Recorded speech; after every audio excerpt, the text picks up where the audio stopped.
Man, in a situation where the Vancouver Canucks and the Minnesota Wild play a 60-minute hockey game that takes place on First Nations Night, you had Geno Odjick tributes going like crazy here, and it was awesome.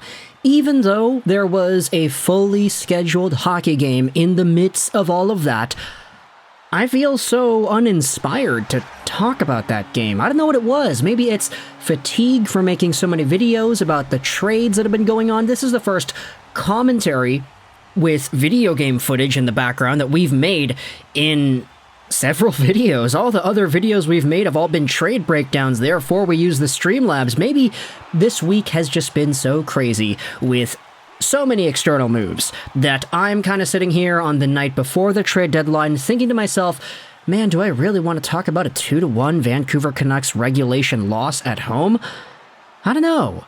Do I? And here's the thing. I never go out there and try to proclaim myself as being some super highly talented analyst that can break down the game and break down the individual plays. I'm not that guy. I'm not that smart, I don't think. I just kind of go out there and talk about the first thing that comes to mind in regards to these hockey games, and for this one, I'm just kind of feeling, I want to sleep it off. I want to see what tomorrow has in store for us, because I will say, even though it has been tiring making 12 videos in 2 days and making videos and videos and videos about trades that have gone on the past few days, even though that may be the case and it is tiring, I am, at the very least, happy that all of these trades were not saved for the trade deadline. Because if that was the case, then hey, I would have to choose which ones to go out there and talk about, which trades to not talk about. And if they all took place at the same amount of time, then the magnitude as to how many we end up leaving out would be higher. Now, don't get me wrong, we've skipped out on making videos about trades this entire week. I hadn't gone out there and made a video about the Orlov trade, the Barbashev trade, a whole bunch of other trades that had gone on we had not talked about yet. But that's mostly because of the volume of things that have gone on, and I don't like making trade breakdown shows where it's like, okay, we're going to talk about all of the trades of the day that took place yesterday in one 30-minute video, because I really don't think that's my style. I like much more cut and paste, simple, quick, okay, here's a 2, 3, 4, 5-minute video talking about one trade, giving my thoughts. I think that formula suits me a lot more. And look at me going off on a tangent, 2.5 minutes of discussing random stuff instead of going over this Canucks game. Let's talk about the game real quickly. Canucks lose 2-1 in regulation. You get 2 goals from Kirill Kaprizov. One of them is a screened play in front where he's the guy who tips it in. The second one is a beautiful goal where he gets a breakaway, shoots it low shot on the pads of Demko. Rebound pops right back out to Kaprizov. He did a low shot rebound play for himself.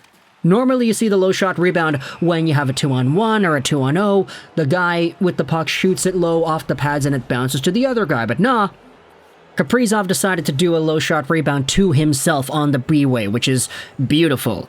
The Canucks get their only goal of the contest, scored by Brock Boeser. And it's a really good goal. It's one of these things where it's like, okay, if Brock could just shoot it a lot like that, then we would be golden. We wouldn't be talking about this slump and him being not a sniper anymore. He can snipe it.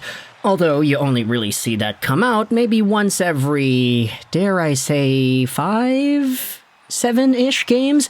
And the guy who sets him up on the power play is VITALI Kravtsov, a guy who, I'm going to go out there and say, had a really solid game. Like, my goodness, I was quite shocked seeing the amount of deceptive plays that Kravtsov was able to exercise out there in the corners of the Wild zone, where he would fake one way, go the other, use his big frame to force the puck along the boards, make some very nice passes, just find guys in open areas of the ice like he did on that Boeser pass. He kind of fakes a pass closer to the net before shooting it onto Boeser's stick pretty much, and you had another few plays where Kravtsov legitimately had chances to get more points. This is his first point as a Vancouver Canuck, the assist on the Boeser goal, and him and Podkolzin, I felt, had a really strong game together. Podkolzin playing like a premier power forward. He drove to the net several times. He bulldozed his way by Minnesota Wild guys, and unfortunately was not able to capitalize with any points, but You see the vision. You see the potential. You see what Alvin is cooking here. Now, sure, everybody is talking about that Filip Hronek trade from yesterday and questioning the real direction that the Canucks management has for this current squad, but with what we saw tonight being, let's just say, more of the expectation for the future, I can go out there and say, you know what, if Podkolzin and Kravtsov can build off of this chemistry that they definitely do have because they had been a part of the national team before as teammates, then I'm all for seeing what this pairing could bring for the Canucks long term. Kravtsov was drafted literally just a few picks after Quinn Hughes, so you talk about the age, you talk about the timeline, he fits right in, he is smack dab in that range. So, Canucks go out there and lose this one 2-1, and I really do think that the 2-1 score makes it seem a lot closer than it was, because for good chunks of this game, the Minnesota Wild were just pummeling shots and having great opportunities on Thatcher Demko. Pucks in tight, scrums in front of the goal. You had on-the-rush chances that were there too. Thatcher Demko looked really good in this game. It's just the Vancouver Canucks defense in front of him really didn't. And, of course, when you have a D-core that consists of Noah Juleson, Christian Wolanin, Kyle Burrows, you're probably not going to get the best defensive results, but the point still remains. This team and their defensive play this game was very bad. Meanwhile, the Canucks, they had like one amazing shift where I think it was like 2 straight minutes of ozone time, cycling it around between Boeser, Hughes, Miller, and I think Connor Garland was there too. That was probably the best shift the Canucks had all game, although it ended up not manifesting into anything because I think it was Anthony Beauvillier who had a shot right in front that was robbed by Marc-Andre Fleury. That guy has been so good against the Vancouver Canucks his entire career, pretty much. What did they say the record was? 15-3-2 or something like that against this Vancouver team? Oh, this poor Vancouver team, not able to solve Flower right there. And then towards the end of the game, you had yourselves the Canucks down 2-1, trying to get the empty net capitalization, and they're not able to get things going because the puck gets dumped out, and JT Miller, while up 6-on-5, ends up taking down Kirill Kaprizov with the glove, and it's called holding. Yeah, the Canucks took a penalty while they were 6-on-5 with the empty net, and the game ends off 5-on-5. The Canucks had the empty net again, but at the end of the day, this one is a Canucks 2-1 loss. And I don't know, what else is there to say about that? Like, I just spent a whole bunch of time talking about the game, but I didn't really think I'd be able to get this far, to be honest. The penalty killing looked really good, though. I will say, it was perfect, like 4 for 4 or whatever.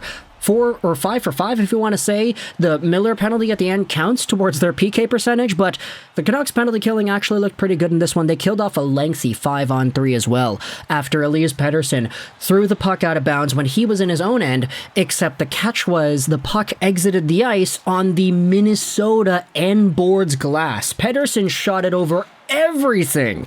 That guy's just way too powerful now, isn't he? Unfortunately, it results in only one Canucks goal as Brock Boeser gets the tally, but a 2-1 defeat is the ultimate score at the end of the day. I'm going to go because I honestly feel like I have nothing else to talk about when it comes to this game. I liked Kravtsov and I liked Podkolzin, but aside from that, the Canucks lost. 2-1, too. Like, we only had 3 goals to talk about anyway. What's up with that? Let me know your thoughts in the comment section below about the Canucks game and what you think, I don't know, the plan is or what you expect out of these guys. I'm kind of pissed off as well because Patrick Kane made his debut with the Rangers today and he had nothing. He had 4 shots on goal, was a -1, and had negative points for my fantasy team. Chychrun was also in too, and I have him now. I picked him up because he was a free agent, and yeah, we're in the finals of our hockey fantasy league, and I'm going up against the guy who has McDavid, Pastrnak, and it's been very, very bad. I made some desperation moves today to try to save my team, and it includes getting Chychrun and Vinny Trocheck. Patrick Kane was activated because he had been out of Chicago's lineup the past little while, and none of them did anything. So, thanks for that. Nazem Kadri also had a goal disallowed today, which pisses me off as well. Let me know your thoughts in the comment section below about the Canucks. The trade deadline is tomorrow, so I'm going to be up hopefully making some videos about that. I hope you enjoyed this Juraj 9, and bye.